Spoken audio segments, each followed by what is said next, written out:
Good morning once again. तो idiom start कर रहे हैं। पहली इडियम है, देखो, to pay through your nose. जब आपको नाजायज बहुत ज्यादा पैसे भरने पड़े तब उसको क्या कहते हैं? To pay through your nose. तो मान लो एक ऐसी जगह है जहां सच में अगर आपको नाजायज, जहां जरूरत नहीं है और बहुत ज्यादा पैसे भरने पड़े तो वो पैसे सच में नाक से ही देने पड़ते हैं। नाक के अंदर एक पाइप लगा के एक तरफ से पैसे ऐसे डालते हैं, दूसरी तरफ से निकालते हैं। तो सच में पे थ्रू क्या हो गया? नोज। तो if you bring a car into the city you have to pay through the nose for parking it. यानी आपको नाजायज बहुत सारे पैसे भरने पड़ेंगे उसकी पार्किंग के। टू सी आई टू आई, यानी किसी से सहमत होना। तो आपके यहां पे रिवाज है कि अगर आपको सहमत होना है किसी से तो आपको उसकी आंखों में आंखें डालकर बिना पलक झपकाए 10 बार क्या बोलना है? ओके। तो तभी क्या माना जाएगा? आप क्या हो? उसकी बात से क्या हो? सामने वाली की बात से सहमत हो। तो eye to eye. Will staff and management ever see eye to eye on the new contract? यानी क्या स्टाफ और मैनेजमेंट इस बात पे सहमत होंगे नए कॉन्ट्रैक्ट वाली बात पे? To be wet behind the ears. तो इसका हिंदी में भी मतलब समझ वैसे साफ आ रहा है कि कान के पीछे से क्या हो जाना? गीला। इसका मतलब क्या है? Young and inexperienced. तो मान लो अगर कोई इंसान अभी इनएक्सपीरियंस्ड है, अभी नया नया है किसी काम में, तो उसको जल्दी पसीना आ जाएगा, और जो पुराना बंदा है वो बहुत टाइम तक वो काम कर सकता है। तो कह रहे हैं कि अगर इसको अपन ने वेट बना दिया एक बार कि अगर 50 किलो का वजन उठाने से ही आपके कान के पीछे से क्या आ रहा है? पसीना, तो इसका मतलब गारंटी अब अभी क्या हो? नए हो, और अभी आपको पूरा एक्सपीरियंस नहीं है। जस्ट लीव हिम, छोड़ दो इसे। He is fresh out of college, अभी क्या है? बिल्कुल कॉलेज से आया है। Still wet behind the ears, यानी अभी वो क्या है? कोई एक्सपीरियंस नहीं है, अभी तो निकला है कॉलेज से। To keep your head above water. अब इसमें वैसे तो सिंपल सी चीज दिख रही है कि मान लो अगर आप किसी पानी में से निकल रहे हो और गर्दन तक आ गया है, तो आप अगर ऐसे ऐसे ऐसे करके निकल रहे हो तो बस कैसे ना कैसे जिंदा हो, कैसे ना कैसे काम चला रहे हो। तो इसका मतलब होता है भी आपका प्रोग्राम बस यहां तक चल रहा है, थोड़ा सा काम गया नहीं, और तो जैसे तैसे गुजारा। तो आप कर्ज में डूबे हो, गर्दन तक कर्ज में, कहते ना मैं गले तक कर्ज में डूबा हुआ हूं, हिंदी में बोलते हैं। तो आप किसी तरह पानी बेच बेच के ही क्या कर रहे हो? गुजारा। तो जैसे तैसे टाइम पास हो रहा है। तो keep your head above water. We have so little money that we can hardly keep our heads above water. क्योंकि वी आ गया ना, वी तो हेड्स हो गया। भी हम बहुत गरीब हैं, हमारे पास पैसे नहीं है, बहुत मुश्किल से हम क्या कर रहे हैं? अपना सिर पानी के ऊपर रख पा रहे हैं, यानी जैसे तैसे गुजारा कर पा रहे हैं। Fish out of water. अगर मछली पानी के बाहर आके ऐसे नॉर्मल घूमती फिरे गलियों में, जैसे भी कुत्ते निकल जाते हैं, अगर ऐसे मछली निकल जाए करे तो कितना क्या लगेगा? अजीब। तो फिश आउट ऑफ वाटर का मतलब होता है अगर आप अपनी जगह छोड़ के कहीं और चले जाओ तो जैसे फिश को अजीब लगेगा पानी छोड़ के, वैसे ही फिश आउट ऑफ वाटर वाली सिचुएशन एक इंसान के लिए तब होती है जब वो अपना लोकल या अपनी यारों दोस्तों को पुरानी जगह छोड़ के किसी नई एनवायरनमेंट में आ जाए। तो यहां पे देखिए, when Sarita was transferred to a new school she felt like a fish out of water. उसको लगा भी मैं तो कहीं और ही आ गई हूं। शुरू शुरू में ऐसा होता है ना नई क्लास में, अगर आपको बैच चेंज कर दें तो। To pour oil on troubled water. देखो पहली बात तो इसकी, जब ये इडियम आता है तो आमतौर पर बच्चों को ऐसा लगता है कि जैसे जले पर नमक छिड़कने वाला है, लेकिन ये वैसा नहीं है। इसका मतलब क्या है किसी सिचुएशन को शांत करना, किसी का गुस्सा ठंडा करना। ट्रबल्ड वाटर का मीनिंग अपने को पता है ना, मुसीबत। ट्रबल्ड वाटर का मतलब क्या होता है? मुसीबत। और हम इसको गंदा पानी कह सकते हैं एक बार। पोर का मतलब क्या होता है? डालना। पोर एक वर्ब, इसका मतलब क्या होता है? डालना। और ऑयल का मतलब सबको पता ही है। तो पोर को अपन ने फोर भी बना दिया। आपके पास 4 जादुई तेल हैं, ठीक है ना। एक ऐसी शीशी है, उस शीशी में ही 4 तेल हैं। जैसे एक पेन आता था पहले जिसके अंदर 4 सिक्के निकलते थे, भले टाइम में आता, अब पता नहीं आता कि नहीं आता। तो उसमें 4 सिक्के निकलते थे, जो मर्जी कलर का यूज कर लो। तो आपके पास एक ऐसी बोतल है, उसमें तेल कितने निकलते हैं? 4। वो जादुई बोतल है। और उसको अगर कोई सिचुएशन लग रही है, अभी 2 लोग आपस में तना हुए पड़े हैं, बहुत तना तनी हुई पड़ी है, तो थोड़ा थोड़ा तेल दोनों के ऊपर डाल दो, दोनों क्या हो जाएंगे? तो मान लो 2 लोग आपस में लड़ रहे थे, तो आपने उनके ऊपर, तो मान लो एक लड़के के ऊपर, आपके किसी दोस्त के ऊपर किसी ने ट्रबल्ड वाटर डाल दिया। ट्रबल्ड वाटर का मतलब है गंदा पानी। को गंदा पानी डाल दिया तो अब लड़ाई हो जाती है उनकी, लेकिन आपने फटाफट क्या डाल दिया? वो 4 तेल वाला छिड़क दिया उसके ऊपर। शी वॉज फ्यूरियस विद देव, यानी वो बहुत नाराज थी देव पर, फॉर फॉरगेटिंग हर बर्थडे, क्योंकि वो क्या भूल गया? उसका बर्थडे भूल गया। So I tried to pour oil on troubled waters, तो मैंने कोशिश की मुसीबत को, उस सिचुएशन को क्या करने की? शांत करने की। By offering to take them both out for a meal, मैंने कहा भी चलो कहीं बाहर चलते हैं, कुछ खाते हैं। To burn the candle at both ends, बहुत ज्यादा मेहनत करना। जो आपने देखा होगा, जो गवर्नमेंट की जो होती है ना चिट्ठियां, या गवर्नमेंट के जो लेटर्स वगैरह होते हैं, वो ऐसे चिपकाए जाते हैं, या जो यूनिवर्सिटी वगैरह को चीजें भेजी जाती हैं वो चिपकाई जाती है, ऊपर सील लगती है कैंडल से, ठीक है, ताकि अगर उसको कोई उखाड़े तो पता लग जाए। तो आपका काम है कैंडल से आप क्या चिपकाते हो? लिफाफे। अब उसके लिए कैंडल जगा के रखनी पड़ती है, लेकिन जिस दिन आप कैंडल को दोनों तरफ से आग लगा लेते हो, इसका मतलब आज काम क्या है? ज्यादा है, इधर से भी इधर से भी फटाफट। तो आज क्या है? यानी दोनों, 2 तरफ लोग बैठ रहे हैं, कैंडल को दोनों तरफ से आग लगा दी तो दोनों तरफ लोग बैठ रहे हैं। अब तो आज काम क्या है? आज मेहनत क्या करनी पड़ेगी? ज्यादा। No wonder Mary is ill, वो कहता कोई हैरानी वाली बात नहीं है कि मैरी क्या है? बीमार है। She has been burning the candle at both hands for a long time, वो कैंडल को दोनों तरफ से आग लगा रही थी कई टाइम से। इसका मतलब वो कई टाइम से बहुत ज्यादा मेहनत कर रही थी। To have something up one sleeve, यानी किसी के पास एक बहुत ही बड़ी आइडिया होना। तो इसको अपने ऐसा कह सकते हैं, स्लीव होता है ना, sleeve, half sleeve, full sleeve. तो आपके पास एक ऐसी शर्ट है, जादुई शर्ट है, जब भी आपको कोई आइडिया चाहिए होता है तो बस आप अपनी स्लीव को थोड़ा सा क्या करते हो? अप करते हो।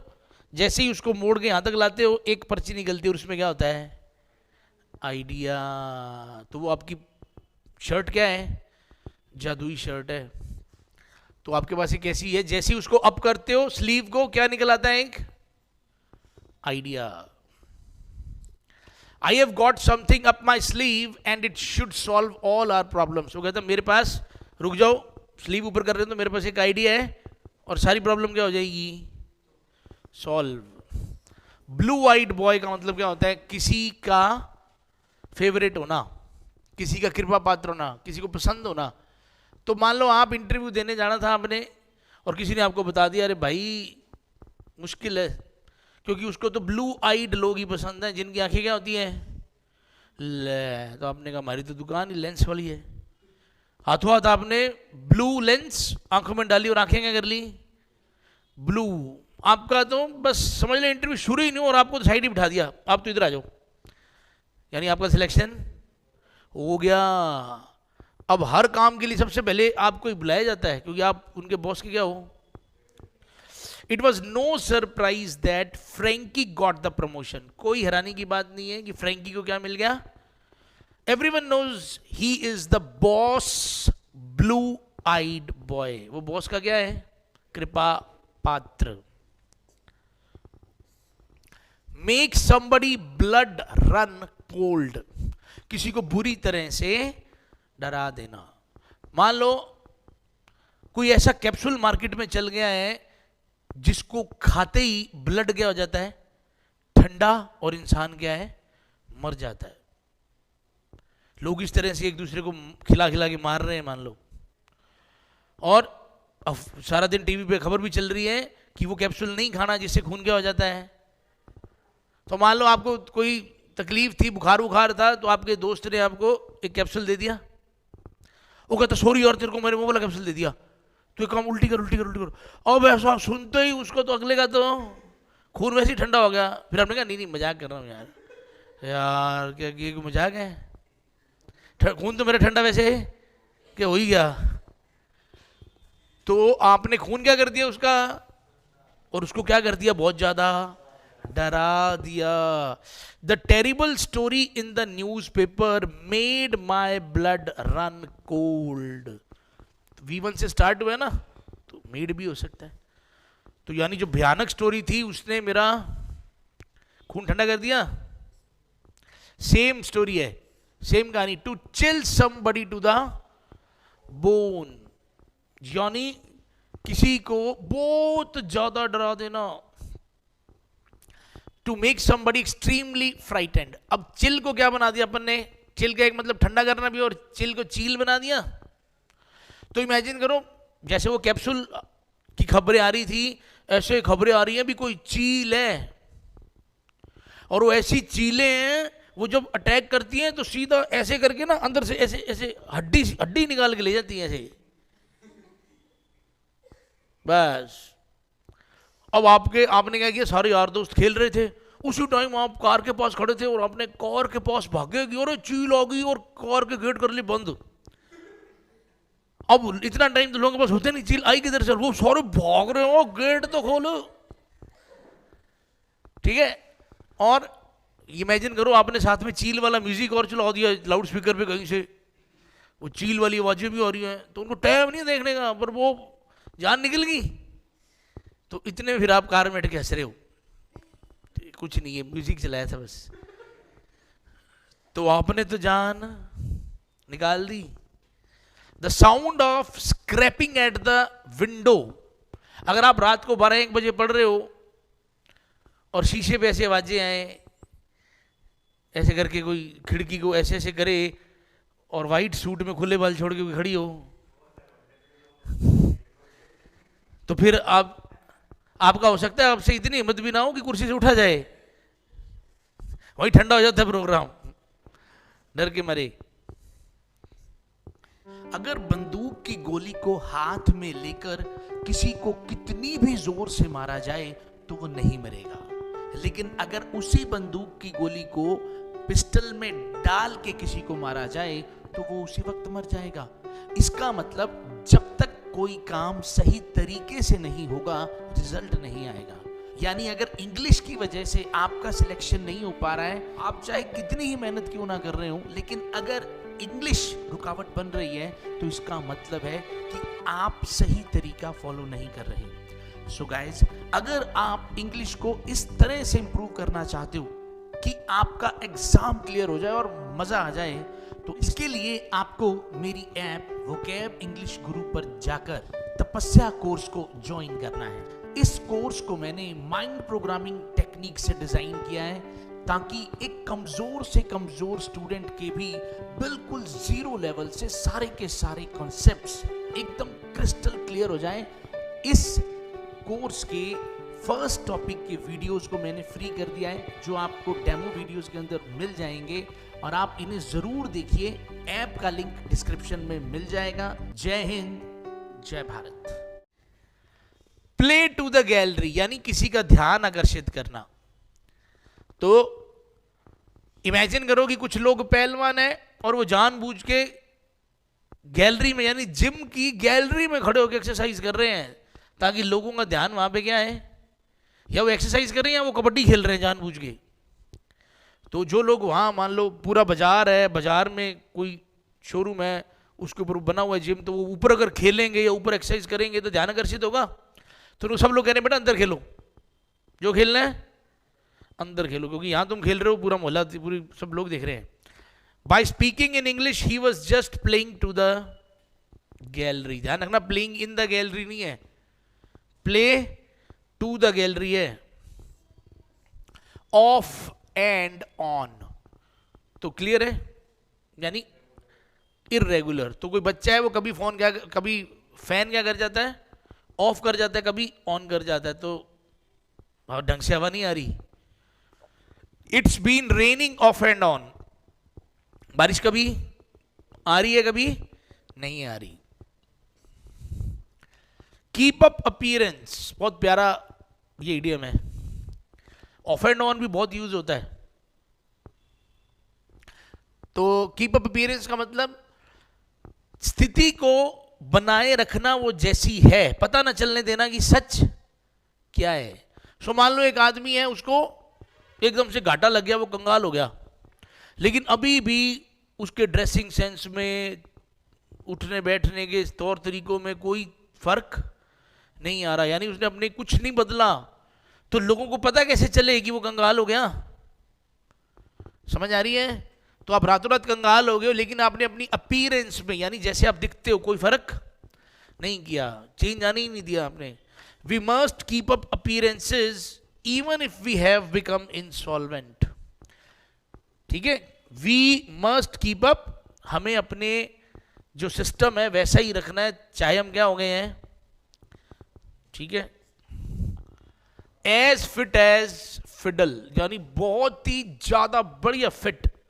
तो आपके जगह, आपके शहर में एक पहलवान है, क्या नाम है उसका? फिडल सिंह। तो जैसे लोग दारा सिंह बोलते हैं, वहां पे लोग सब क्या बोलते हैं कि ज्यादा अपने आप को फिडल सिंह मत बने, यानी इसका मतलब फिडल सिंह क्या है? बहुत ज्यादा बढ़िया है, फिजिकली बहुत फिट है। After a very long illness I am happy to be fit as fiddle. A man in the street, same है भाई जो हम पहले कर चुके हैं। ठीक है ना, एक आम आदमी जो आम खाता रहता सारा दिन बस। Don't worry about him, he is not a collector, he is just a man in the street. A close shave, यानी बाल बचना। तो आपने एक बार नाई को कह दिया कि भाई साहब क्लोज शेव कर दे, बिल्कुल नजदीक ढंग से, तो उसने बीच में कई कट लगा दिए, आपने उसको बड़ा रोका भी नहीं, कोई बात नहीं आराम से कर दे, कोई बात नहीं, पर ना अब तो क्लोज करूंगा, तो शुक्र करो इधर कट नहीं लगाया है, क्योंकि मान तो बरा नहीं था, उस तरह उसके पास था। तो शुक्र है बस आपको लग रहा बाल बच गया। तो 4-5 कट तो उसने लगा ही दिया थे, तो और भी लग सकता था। The speeding car passed only a few inches from us, यानी बहुत स्पीड में कार आपके यहां से निकल गई, पर थोड़ी सी और इधर होती तो सोचने का टाइम भी नहीं मिलता। तो ये क्या था? अ रियल क्लोज शेव या कॉल। शेव की जगह कॉल भी लिखा हो सकता है। ठीक है, बियर द पाम, ये बियर यहां पे V1 की तरह है, ध्यान रखना, यानी सर्वश्रेष्ठ होना। तो आपने देखा होगा जो जब रेसिंग होती है, जब लड़के जीतते हैं, मतलब जब रेस में कारें वगैरह जीतते हैं, तो वो शैंपेन ऐसे उड़ाते हैं जीतते ही। तो इसकी स्टोरी भी यही है कि जो जीतेगा उसको लड़कियां अपने हाथ से क्या पिलाएंगी? बियर क्या होता है? पीना। पाम यानी हथेली, तो अपनी हथेली से पिलाएंगी जो जीतेगा। तो नया ट्रेंड चल गया है। तो best of luck dear, you will definitely bear the palm in the competition. तो आप डेफिनेटली जीतोगे। देखो सिर्फ विन की जगह कितनी बड़ी लाइन आ गई, bear the palm. To bell the cat, बिल्ली के गले में घंटी बांधना, ये हिंदी में भी है, यानी मुसीबत का सामना खुद करना। देखा जाए तो वही होगी ना। तो एक बिल्ली है जो बहुत खतरनाक है और सबको परेशान कर दिया है, और सब कह रहे हैं कि उस बिल्ली को कंट्रोल में तभी लाया जा सकता है अगर कोई उसके गले में क्या बांधे, गले में घंटी। तो आपने ही ये लोगों को बताया है, भी मेरे को पता तो है वो, तो लोग कह रहे फिर तू ही कर दे यार, अब घंटी बांधने का काम भी किसको दे दिया है। Who is going to bell the cat and tell mom that we wrecked her car? अब आपने कार ठोक दी है मम्मी की, तो दोनों तीनों भाई बहन मान लो थे, बीच में मजे ले रहे थे। अब कह रहा अब ये जाके बताएगा कौन कि कार ठुक गई, क्योंकि जो बताएगा वो ठुक जाएगा।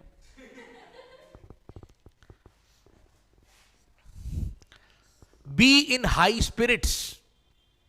कब कहते हैं ना भाई यार टीम स्पिरिट होनी चाहिए, यार गेम को एक हेल्दी स्पिरिट होनी चाहिए, ऐसे वो लोग बोलते हैं। और स्पिरिट का एक मतलब क्या होता है? आत्मा। तो आपकी जब से फ्रेंडशिप होगी है कोई हाई लेवल की आत्मा से, तब से आपकी सारी इच्छाएं वगैरह पूरी हो रही हैं और आप क्या हो, बहुत खुश। तो आपके पास कई ताकतें आ गई और आप बहुत क्या हो, हैप्पी और चीयरफुल रहने लगे हो। Nowadays Salman Khan is in high spirits. Keep an eye यानी ध्यान रखना, ठीक है, थोड़ा नजर रखना। क्या बोलते हैं? नजर रखना। तो आपके पड़ोसी ने आपको कह दिया कि भाई प्लीज मैं कहीं काम जा रहा हूं और नजर रखना, तो ये जमाना 2050 वाला है। आपको भी काम था तो आपने आंख बाहर ही निकाल के रख दी, रिकॉर्डिंग चालू कर दी भी, ठीक है भी नजर तो रखी जा रही है ना, तो आपने फिर रिकॉर्डिंग स्टार्ट कर दी भी, चलो उसने कहा नजर रखना, तो नजर तो रखी जा रही है।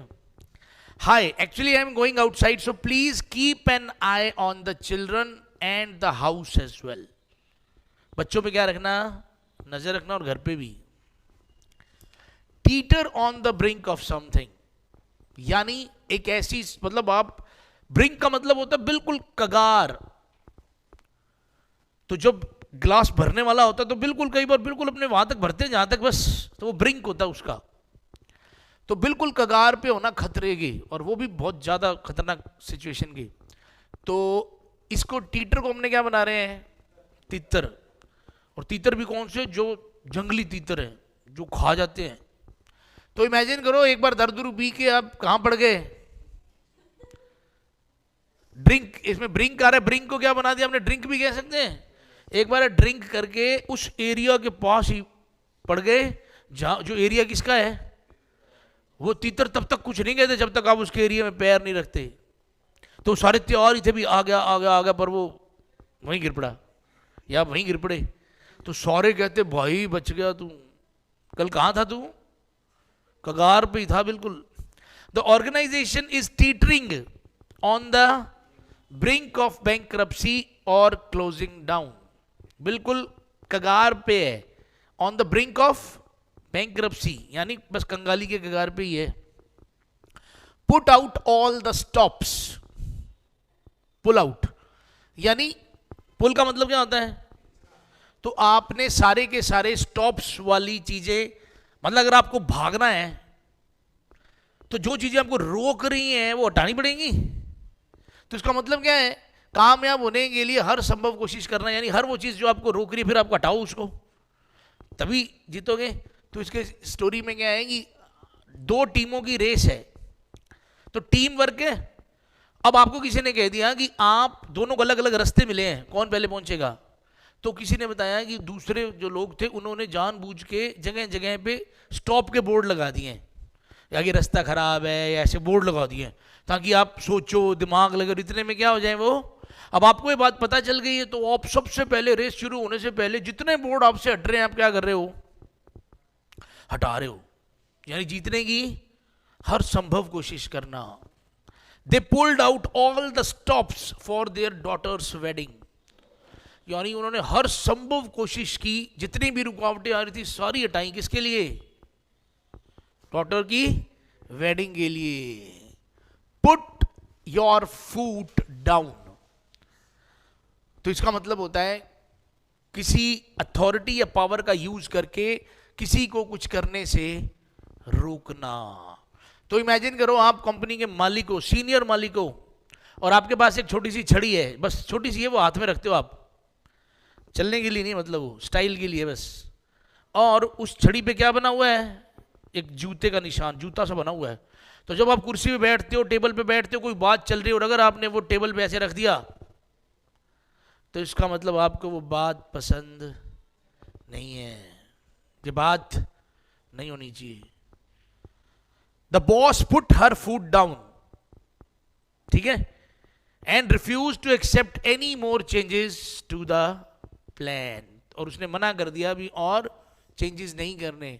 Put the cart before the horse, यानी गाड़ी को घोड़े के आगे लगा देना, ठीक है ना। मान लो आपको पापा ने कहा कि जा बेटा घोड़ा गाड़ी तैयार कर, जल्दी कर, तो आपने थोड़ा जल्दी थी तो आपने घोड़े को गाड़ी के पीछे लगा दिया या गाड़ी को घोड़े के आगे लगा दिया। जब पापा ने आगे देखा ये तो नया ही चमत्कार लग दिया तो काम क्या कर देना, उल्टा कर देना। You are eating your dessert first, आप गुलाब जामुन पहले खा रहे हो, तो आप तो क्या कर रहे हो, you have put the cart before the horse, तो आपने उल्टा कर दिया काम।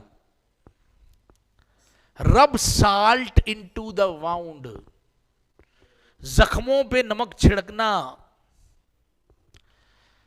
क्लियर कट है, इसमें तो खैर कुछ समझ वाली बात ही नहीं है। He is already upset, so please don't rub salt into the wound.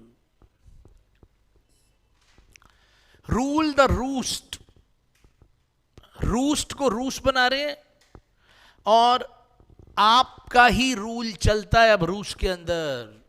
आप वहां के क्या बना दिए गए हो, प्रेसिडेंट, ठीक है ना। पुतिन की तबीयत खराब रहने लगी है तो आपको बना दिया है।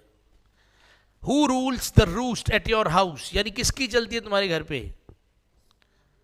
सेट फेस अगेंस्ट समथिंग, यानी अपना फेस सेट कर लेना किसी मुसीबत के लिए, यानी सामना करने के लिए क्या हो जाना, तैयार हो जाना, किसी चीज के विरोध में होना या उसका सामना करना। तो इमेजिन करो आपने कुछ ऐसे रोबोट बनाए हैं जिनका आप फेस जिधर वाली साइड आपने सेट कर दिया, जिधर फेस सेट हो गया वो उससे ही जाके क्या है, लड़ेगा। तो we have set our face against government's decision, यानी हमने ठान लिया है कि हम सामना करेंगे या विरोध करेंगे गवर्नमेंट की डिसीजन का of not increasing our salary. तो सेट आवर फेस का मतलब देखा जाए तो ठान लेना विरोध करने के लिए। शार्प प्रैक्टिसेस, गलत तरीका इस्तेमाल करके, चालाकी करके कुछ हासिल करना, यानी गलत तरीके हैं। शार्प प्रैक्टिसेस का मतलब गलत तरीके हैं। आपको पता लगा कि भाई जिस बॉक्सर से आपका कल मैच हो तो बहुत ही तगड़ा है, तो आपने कहा एक फ्रेंडली मैच हो जाए, अगले का था कोई बात नहीं, फ्रेंडली मैच में तो रूल राल नहीं है, तो आपने फ्रेंडली मैच के अंदर ऐसे ग्लव्स पहन लिए जो तीखे थे अंदर से, तो बस शुरू में ही आपने उसके हाथों पे ही 2-3 ऐसे मुक्के मारे, उसके हाथ ही क्या हो गए। अब आज तो कुछ था नहीं, और अब कल बेचारा लड़ भी रहा है तो उसको खुद ही कहीं लगने से डर लग रहा है। तो आपने गलत प्रैक्टिस, गलत तरीका अपना के, गलत वाले ग्लव्स पहन के और उसको हरा दिया। मतलब that firm is known for its sharp practice, यानी वो तो कंपनी या फर्म मशहूर ही है किसके लिए, गलत प्रैक्टिस के लिए, गलत तरीके से काम करने के लिए। So I would rather not deal with them, तो अच्छा यही है कि मैं उनसे डील ना करूं। स्टेम द टाइड, किसी बुरे चीज के प्रवाह को रोकना। पहले एग्जांपल देखो इसका, this law may stem the tide of pollution, यानी एकदम से जो बहुत ज्यादा पोल्यूशन हो रहा है हमारे ब्यूटीफुल रिवर का फैक्ट्री से, ये जो लॉ है, ये लॉ उसको क्या कर देगा, रोक देगा। जो पोल्यूशन एकदम से हो रहा है ये लॉ उसको क्या कर देगा, रोक देगा। तो स्टेम द टाइड, तो टाइड का मतलब होता है एक तरीके से जो लहर आती है ना, और स्टेम का मतलब तना भी होता है, और स्टेम का मतलब क्या है, रुकना भी एक बार। तो यहां पे इमेजिन करो कोई नहर एकदम से टूट गई, और टूट गई तो जब नहर टूटती है तो गांव के गांव डूब जाते हैं, उसका प्रभाव भी बहुत होता है। अब इससे पहले कि पीछे से नहर बंद करेंगे या कुछ होगा तब तक तो कहानी सारी खराब हो जाएगी। तो लोगों ने बड़ी कोशिश की उसको मिट्टी मुट्टी डाल के सेट करने की, नहीं हुआ। तो आपने हेलीकॉप्टर का इस्तेमाल किया मान लो, तो पहले तो आपने फटाफट 2-3 वहां पेड़ गिराए, और फिर आपने क्या गिरा दिए, टाइड के पैकेट। तो कुछ ऐसा सिस्टम किया आपने, पहले तो स्टेम गिराया, स्टेम यानी पेड़ का तना, तो 2-3 बड़े बड़े भारी भारी पेड़ों के तने वहाँ फेंके, और फिर स्टेम वो टाइट भी गिरा दिया, और हाथों हाथ वो चीज़ का प्रवाह क्या था, रोक दिया।